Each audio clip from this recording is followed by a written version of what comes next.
স্বামী দিল বউকে ডিভোর্স, চায়ে চিনি বদলে ঢেলে দিল লবণ। আর নিচে পড়ে দেখি কি 100টি জাপান বাড়ি যাওয়ার জন্য ছুটি পেল। 5 বছর ধরে বাড়ি যায় না, বাড়ির লোকের সাথে দেখা হয় না। সাইডে গিয়ে ব্যাপারটা দেখাই, এবার আমার ছুটি নিতেই হবে। জয় হিন্দ স্যার। স্যার আপনাকে কিছু বলার ছিল। জয়েন জন, কি আছে বলো? স্যার এই পেপারটা আপনি পড়ুন। কি স্বামী দিল তার বউকে ডিভোর্স, আর চাই চিনির বদলে ঢেলে দিল লবণ? সোলজার, তুমি কি আমার সাথে এরকে মারতে এসছো? আরে না না স্যার, নিচের লাইনটা পড়ুন। ও ঠিক আছে। 100টি জওয়ান বাড়ি যাওয়ার জন্য ছুটি পেলো। ও, তার মানে তুমি বলতে কি যাচ্ছ? স্যার আমি এটা বলার জন্য এসেছি, অনেকদিন ধরে বাড়িও যায় না আর বাড়ির লোকের সাথে দেখা হয় না, তাই আমি ছুটির জন্য এসেছি। হ্যাঁ এটা তো ঠিকই, তুমি 5 বছর ধরে বাড়ি যাও না। যাও, তোমাকে আমি 10 দিনের জন্য ছুটি দিলাম, যাও বাড়ি থেকে ঘুরে আসো। কি? ঠিক আছে স্যার, জয় হিন্দ।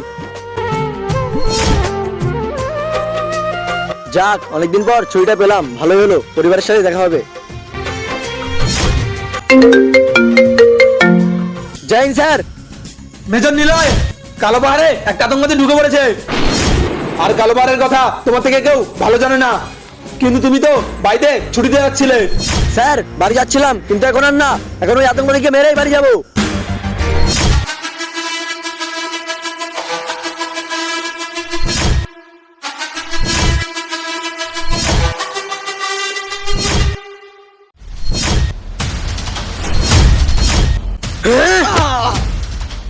কি রে ভাজি, এখন আমার থেকে তোকে কে বাঁচাবে?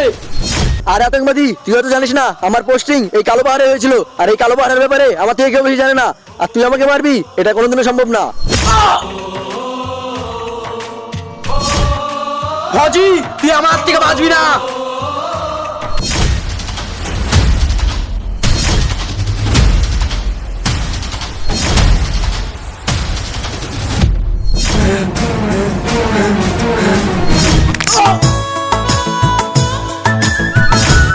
কি রে, তোকে প্রথমেই বলেছিলাম এই কালো পাহাড়ে আমাকে কেউ মারতে পারবে না।